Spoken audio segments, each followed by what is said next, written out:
Hello student.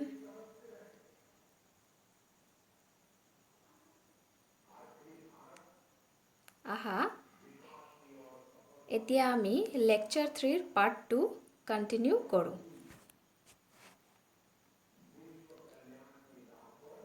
জুনে lecture 3 part 1 চোৱা নাই তোমালোকে প্ৰথমত lecture 3 part 1 চাবা তাৰ পাছত lecture 3 part 2 continue কৰিবা। Okay, now let us continue lecture 3 part 2.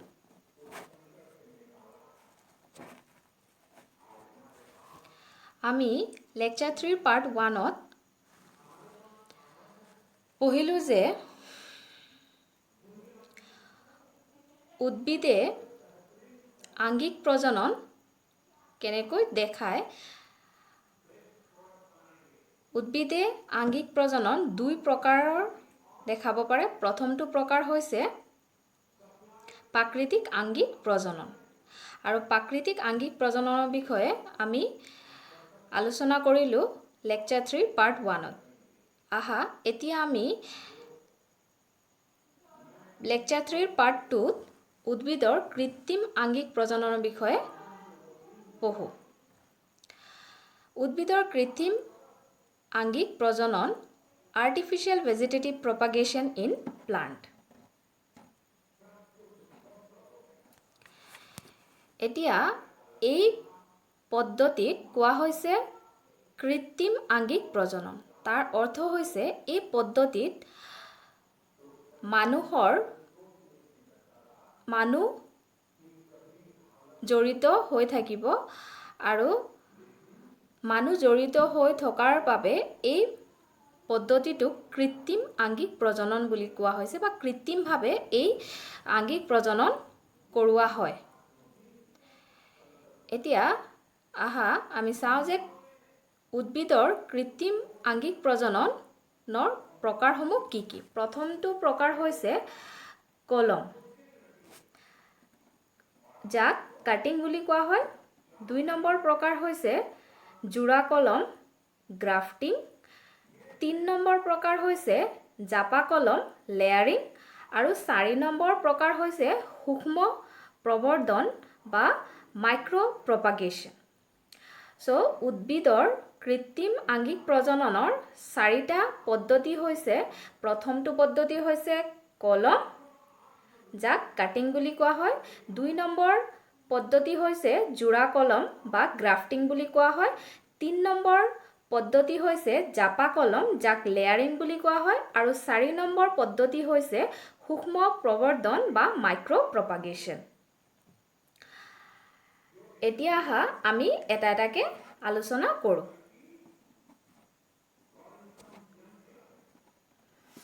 প্ৰথম পদ্ধতি হৈছে কলম বা কাটিং। এই পদ্ধতিত উদ্ভিদৰ পুৰঠ কাণ্ড বা ডালৰ অংশ কাটি মাটিত পুতি থলে নতুন উদ্ভিদ গঠন হয়। ইয়াকে কলম দিয়া বোলে। কলম পদ্ধতিটোত কি কৰা হয়, উদ্ভিদৰ পুৰঠ কাণ্ড বা ডালক কাটি আনি মাটিত পুতি থলে তাৰ পৰা আকৌ নতুন এটা উদ্ভিদ আমি পাব পাৰোঁ।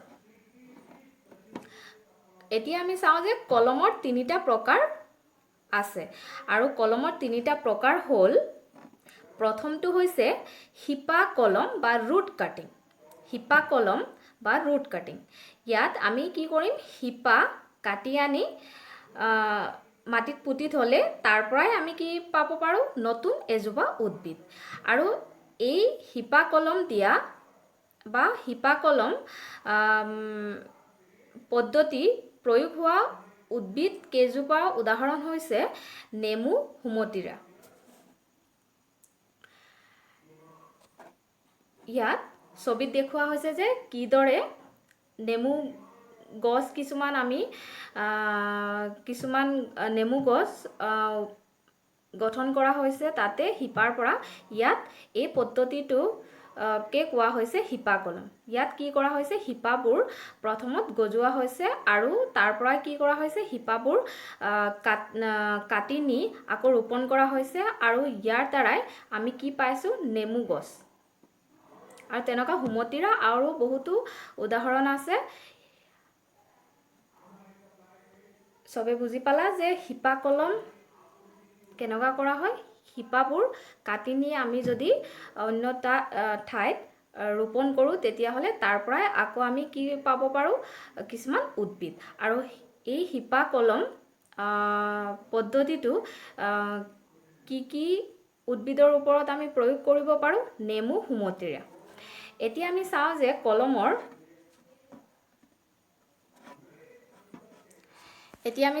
কলমৰ 2 নম্বৰ প্ৰকাৰ হৈছে কাণ্ড কলম, যাক ষ্টেম কাটিং বুলি কোৱা হয়।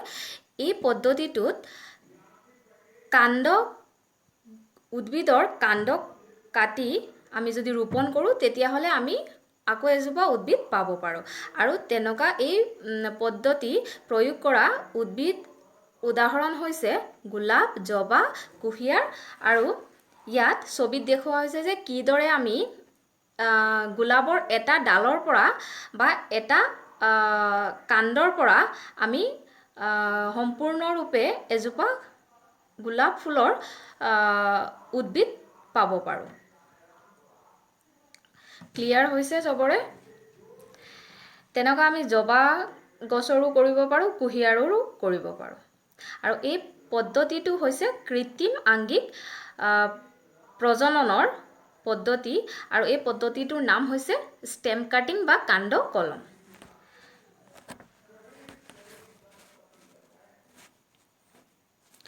তিন নম্বৰ প্ৰকাৰ হৈছে কলমৰ পাত কলম। তাৰ অৰ্থ হৈছে পাতটো যদি আমি কাটি আনি গছ এজোপাৰ পৰা পাতটো যদি আমি কিছুমান গছে দেখা পাওঁ, সকলো গছ নহয়, কিছুমান গছৰহে।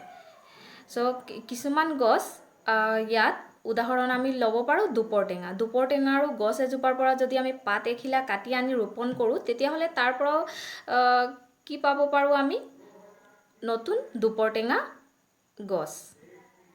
তেনেকুৱা চেনচেভেৰিয়া, যাক আমি স্নেক প্লাণ্ট বুলি কৈছোঁ। ইয়াত ছবিত দেখুওৱা হৈছে যে এইজোপা গছকে আমি স্নেক প্লাণ্ট বা চেনচেভেৰিয়া বুলি ক'ব পাৰোঁ। কেনেকুৱা পাতৰ পৰাই আমি কিছুমান চেনচেভেৰিয়া উদ্ভিদ গঠন কৰা হৈছে। আৰু তেনেকুৱা আমি চালোঁ যে কলমৰ দ্বাৰাও কৃত্ৰিমভাৱে আমি কিছুমান উদ্ভিদক গঠন কৰিব পাৰোঁ। আৰু এইবোৰ আমাৰ নিজৰ ইচ্ছাকৃতভাৱে আমি এইবোৰ কৰিব পাৰোঁ, যে যিমানজোপা আমাৰ উদ্ভিদ লাগে সিমানজোপাই আমি গঠন কৰিব পাৰোঁ। তেতিয়াহ'লে কৃত্ৰিম আংগিক প্ৰজননৰ প্ৰথমটো পদ্ধতি হৈছে কলম। আৰু কলম হৈছে 3 প্ৰকাৰৰ। শিপা কলম আমি উদাহৰণ ক'ত আমি প্ৰয়োগ কৰিব পাৰোঁ, নেমু সুমতিৰা। কাণ্ড কলম আমি কোন জোপা উদ্ভিদত আমি প্ৰেক্টিছ কৰিব পাৰোঁ, বা কোন জোপা উদ্ভিদৰ ওপৰত আমি এই কৃত্ৰিম আংগিক প্ৰজনন প্ৰয়োগ কৰিব পাৰোঁ, গোলাপ ফুলত, জবা ফুলত, কুঁহিয়াৰত। তাৰপাছত পাত কলম আমি কোনবিধ উদ্ভিদত আমি প্ৰয়োগ কৰিব পাৰোঁ, দুপৰটেঙা। তাৰপাছত আন এজোপা গছ হৈছে স্নেক প্লাণ্ট, চেনচেভেৰিয়া। এতিয়া আমি চাওঁ যে 2 নম্বৰ কৃত্ৰিম আংগিক প্ৰজনন পদ্ধতি হৈছে যোৰা কলম, যাক গ্ৰাফটিং বুলি কোৱা হয়। যোৰা কলম পদ্ধতিটো গুপ্তবীজী উদ্ভিদৰ দ্বিবীজপত্ৰীতে সংঘটিত হয়।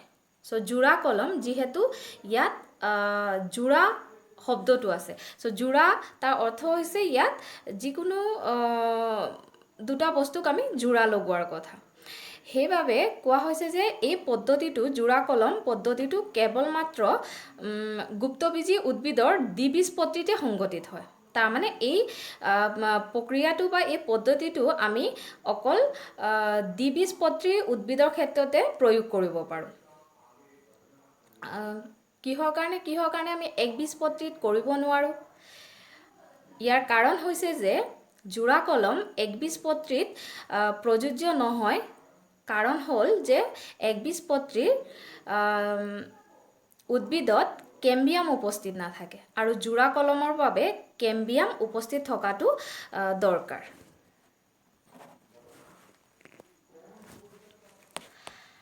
এতিয়া আমি চাওঁ যে গ্ৰাফটিং পদ্ধতিটো একচুৱেলি কৰা হয় কেনেকুৱা। সো আহা আমি চাওঁ যে গ্ৰাফটিং বা জোড়া কলম কেনেকুৱা প্ৰয়োগ কৰা হয় বা এই প্ৰক্ৰিয়াটো কেনেকুৱা সংগঠিত কৰা হয়।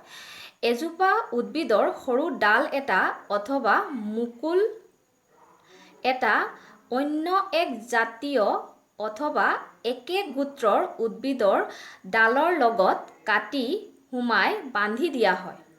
কিছুদিন পিছত দুয়োটা ডাল মিলি এক হৈ যায় আৰু এই ডাল কাটি নি ৰুলে নতুন গছত পৰিণত হয়। ইয়াকে জোড়া কলম বোলে। সো জোড়া কলম পদ্ধতিটো কেনেকুৱা সংগঠিত কৰা হয়। এজোপা গছৰ আমি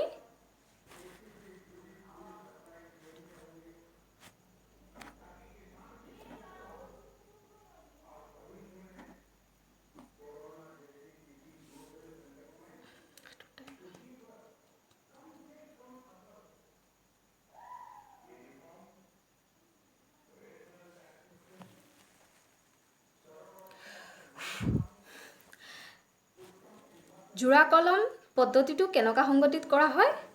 এজোপা গছৰ সৰু ডাল এটা কাটি আনি আন এজোপা গছ যোনজোপা মাটিৰ লগত লাগিয়ে আছে সেইজোপা গছৰ ডালটো আমি কাটি তাৰ মাজতে সেই সৰু ডালটো আমি বান্ধি থম আৰু কিছুদিন থাকিব দিম আৰু তাৰ পাছত সেই ডালটোৰ কি হ'ব, এটা ডালৰ নিচিনা দেখাব আৰু তাৰ পাছত সেই অংশটো যদি আমি কাটি নি ৰোপণ কৰোঁ তেতিয়াহ'লে নতুন এজোপা গছৰ নিচিনা বৈশিষ্ট্য দেখাব আৰু এই পদ্ধতিকে কোৱা হৈছে জোড়া কলম। জোড়া কলমত যিটো ডাল লগাই জোড়া দিয়া হয় তাকে কলম বোলা হয় আৰু জোড়া কলমত যিটো ডাল আমি কাটি আনি লগাম ইয়াকে কলম বা চিয়ন বোলা হয়। আৰু যি শিপা ডাল বা কাণ্ডত জোড়া দিয়া হয় তাৰ অৰ্থ হৈছে যোনজোপা গছ মাটিৰ লগত লাগি থাকিব আৰু যোনজোপা গছত আনি আমি এই সৰু ডালটো লগাম ইয়াকে পোখক বা ষ্টক বোলা হয়।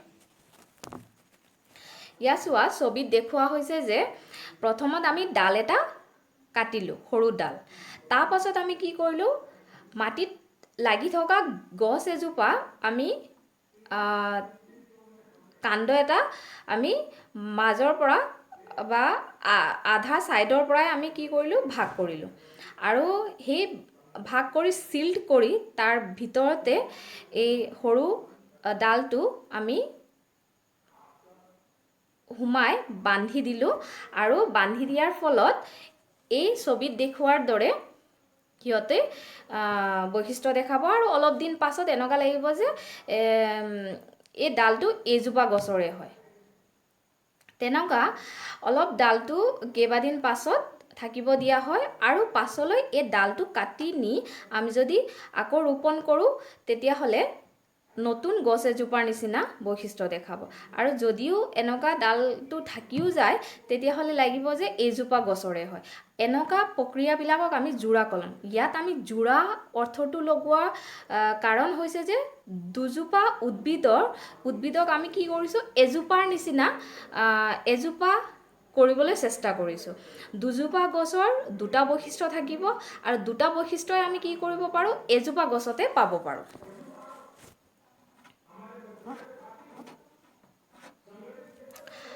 জোড়া কলমৰ ফলত একে ডাল গছত বিভিন্ন সোৱাদৰ উৎপাদন কৰিব পৰা যায় বা ভিন্ন ৰঙৰ ফুল ফুলাব পৰা যায়। সো জোড়া কলমৰ ফলত আমি কি কৰিব পাৰোঁ, এনেকুৱা আমি এজোপা গছতে বিভিন্ন সোৱাদৰ ফল পাব পাৰোঁ। তাৰ পাছত এজোপা গছতে আমি বিভিন্ন ৰঙৰ ফুলো পাব পাৰোঁ আৰু সকলোৱে দেখিছা চাগে যে এজোপা গছতে আমি বিভিন্ন ধৰণৰ ৰঙৰ ফুলো আজিকালি আমি দেখি পাইছোঁ। তেতিয়াহ'লে এইবোৰ সম্ভৱ কিহৰ কাৰণে হৈছে, কোনটো পদ্ধতিৰ দ্বাৰা, গ্ৰাফটিঙৰ দ্বাৰা বা জোড়া কলমৰ দ্বাৰা। উদাহৰণ আমি ল'ব পাৰোঁ আম, গোলাপ। গোলাপৰো তেনেকুৱা কৰিব পাৰি, আমৰো কৰিব পাৰি। এতেকে এজোপা গছত আম গছত যদি আমি জোৰা কলম কৰোঁ, তেতিয়াহ'লে এজোপা আম গছত আমি টেঙা, মিঠা আমৰ বিভিন্ন ধৰণৰ আকাৰ পাব পাৰোঁ, হয়নে নহয়? চ' আমি এইবোৰ প্ৰয়োগ কৰি চাব পাৰোঁ। আৰু তোমালোকেও জোৰা কলম পদ্ধতিটো কেতিয়াবা প্ৰয়োগ কৰি চাব পাৰা। আৰু এইবোৰ প্ৰয়োগ কৰাৰ কাৰণে পদ্ধতিটো অলপ ভিতৰলৈ ভালকৈ পঢ়ি মেলি কৰিবা, তেতিয়াহ'লে তোমালোকেও বিভিন্ন সোৱাদৰ ফল এজোপা গছত পাব পাৰা আৰু বিভিন্ন ৰঙৰ ফুলো পাব পাৰা। অ'কে, চ' সকলোৱে বুজি পালা যে জোৰা কলম পদ্ধতিটো কেনেকুৱা সংগঠিত হয়, আৰু এইটো হৈছে কৃত্ৰিমভাৱে কৰা। তাৰমানে আমি কৰিছোঁ, আমি মানুহে কৰিছোঁ, এইবোৰ প্ৰাকৃতিকভাৱে নাই হোৱা। অ'কে, এতিয়া আমি কৃত্ৰিম আংগিক প্ৰজননৰ ৩ নম্বৰ পদ্ধতিটো চাওঁ। ৩ নম্বৰ পদ্ধতিটোৰ নাম হৈছে জাপা কলম, যাক লেয়াৰিং বুলি কোৱা হয়। উদ্ভিদৰ দীঘল ডাল এটা খুৱাই গা গছৰ ওপৰতে মাটি চাপাই পুতি দিলে তাতে শিপা ওলায়, আৰু এই শিপা ওলোৱা ডালটো গুৰিৰ ফালে কাটি ৰুই থ'লে নতুন উদ্ভিদ উৎপন্ন হয় বা পৰিণত হয়। জাপা কলম 2 প্ৰকাৰৰ। 1 নম্বৰ হৈছে টিপি কলম, মাউণ্ট লেয়াৰিং, আৰু 2 নম্বৰ হৈছে শাখা কলম।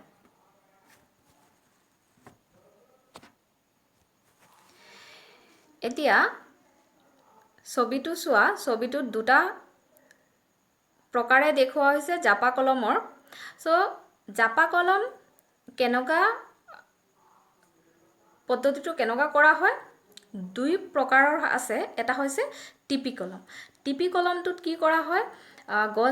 উদ্ভিদ এজোপাৰ ডাল এটা আমি অলপ বেঁকা কৰি মাটিৰ লগত লগাই থৈ দিওঁ, আৰু এই মাটিৰ লগত লাগোতে সেই ডালৰ পৰা কিছুমান শিপা গঠন হয়। আৰু শিপা যিহেতু গঠন হৈ গ'ল, তেতিয়া চাবা যে লাহে লাহে মাটিৰ লগত শিপা গঠন হৈ গৈছে, আৰু তেতিয়া আমি কি কৰিম? সেই ডালৰ মুখ্য যোনজোপা উদ্ভিদ হয় তাৰ দেহৰ পৰা আমি পৃথক কৰি দিম, আৰু তেনেকুৱা আমি কি পাব পাৰোঁ? নতুন এজোপা গছ। আৰু এনেকুৱা পদ্ধতি আমি ক'ত দেখি পাব পাৰোঁ? কাগজি নেমুত এই পদ্ধতিটো আমি প্ৰয়োগ কৰিব পাৰোঁ। তাৰ পাছৰ প্ৰকাৰটো হৈছে জাপা কলমৰ শাখা কলম, যাক এয়াৰ লেয়াৰিং বুলি কোৱা হয়। আৰু জাপা কলমত কি কৰা হয়? উদ্ভিদ এজোপাৰ, যেনেকুৱা আমি ৰবৰ গছ বা লিচু ল'ব পাৰোঁ, সেই গছৰ গা গছ বা বাৰ্ক, সেই কলাসমূহ অলপ আঁতৰোৱা হয়। তাৰপাছত সেই অংশটোত আমি অলপ মাটি লগাই পলিথিন দি ভালকৈ বান্ধি থৈ দিওঁ, আৰু অলপ কেইদিনমান পাছত দেখা যায় যে তাত শিপা গঠন হৈছে। এবাৰ শিপা গঠন হোৱাৰ পাছত সেই অংশটো ডালটো কাটি মেলি নতুন এঠাইত ৰুই দিলে তাৰ পৰাই আমি নতুন এজোপা উদ্ভিদ পাব পাৰোঁ। এই পদ্ধতিটোকে জাপা কলম বুলি কোৱা হয়। এতিয়া আমি চাওঁ যে কৃত্ৰিম আংগিক প্ৰজননৰ 4 নম্বৰ পদ্ধতি হৈছে সূক্ষ্ম প্ৰবৰ্ধন বা মাইক্ৰ' প্ৰপাগেশ্যন। সূক্ষ্ম প্ৰবৰ্ধন হ'ল এক ধৰণৰ কলাকৰ্ষণ। কলাকৰ্ষণ হৈছে এনে এবিধ পদ্ধতি য'ত যিকোনো উদ্ভিদৰ কোষ বা কলা বা অংগক প্ৰবৰ্ধন কৰা হয় বা সংখ্যা বৃদ্ধি কৰা হয়, আৰু এই গোটেইবোৰ নিৰন্তৰ নিৰীক্ষণৰ পদ্ধতিত কৰা হয়। সূক্ষ্ম প্ৰবৰ্ধন হ'ল এক ধৰণৰ কলাকৰ্ষণ বা টিস্যু কালচাৰ। কলাকৰ্ষণৰ জৰিয়তে অধিক সংখ্যক উদ্ভিদ সৃষ্টি কৰিব পৰা পদ্ধতিটোকে সূক্ষ্ম প্ৰবৰ্ধন বোলা হয়। চ' কলাকৰ্ষণৰ জৰিয়তে অধিক সংখ্যক উদ্ভিদ যদি আমি সৃষ্টি কৰিব পাৰোঁ, ইয়াকে সূক্ষ্ম প্ৰবৰ্ধন বোলা হয়। এই পদ্ধতিৰ দ্বাৰা অতি কম সময়ৰ ভিতৰতে অধিক সংখ্যক উদ্ভিদ সৃষ্টি কৰিব পাৰি, স্বাস্থ্যৱান ৰোগমুক্ত উদ্ভিদ পাব পাৰি।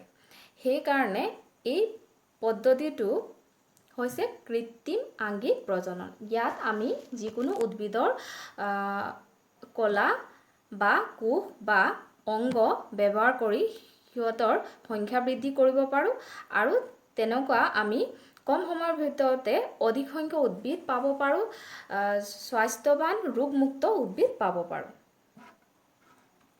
আৰু উদাহৰণ হৈছে কপৌফুল। ইয়াত ছবিত দেখুওৱা হৈছে যে কিদৰে মাইক্ৰ' প্ৰপাগেশ্যন পদ্ধতিৰ দ্বাৰা কিছুমান কলাৰ পৰা আমি সম্পূৰ্ণ কিছুমান কপৌফুলৰ গছ পাব পাৰোঁ। চ' ইয়াৰ সৈতে আমি আজি উচ্চ স্তৰ উদ্ভিদৰ অযৌন প্ৰজনন বা আংগিক প্ৰজনন পঢ়িলোঁ আৰু ইয়াৰ সৈতে আমাৰ অযৌন প্ৰজননৰ শেষ হ'ল। পৰৱৰ্তী লেকচাৰত আমি যৌন প্ৰজননৰ বিষয়ে আলোচনা কৰিম। আশা কৰিছোঁ চবেই বুজি পালা, আৰু যদি তোমালোকৰ কিবা ডাউটছ থাকে তেতিয়াহ'লে মোক মেইল কৰি জনাব পাৰা। মোৰ ইমেইল এড্ৰেছটো তোমালোকক দিয়া আছে। So' please if you have any doubts please inform me through mail and I will try my best to clarify your doubt. আৰু এটা কথা, তোমালোকক হোম এছাইনমেণ্ট দিয়া হৈছে বায়'লজিৰ, কিন্তু অকল কেইজনমানেহে ছাবমিট কৰিছা। 20 তাৰিখ যদিও লাষ্ট ডেট দিয়া হৈছে মে' মাহৰ 20 তাৰিখ, তথাপিও তোমালোকে লাষ্ট দিনৰ কাৰণে ৱেইট নকৰি এতিয়াই হোম এছাইনমেণ্ট জমা কৰা। Thank you, have a nice day.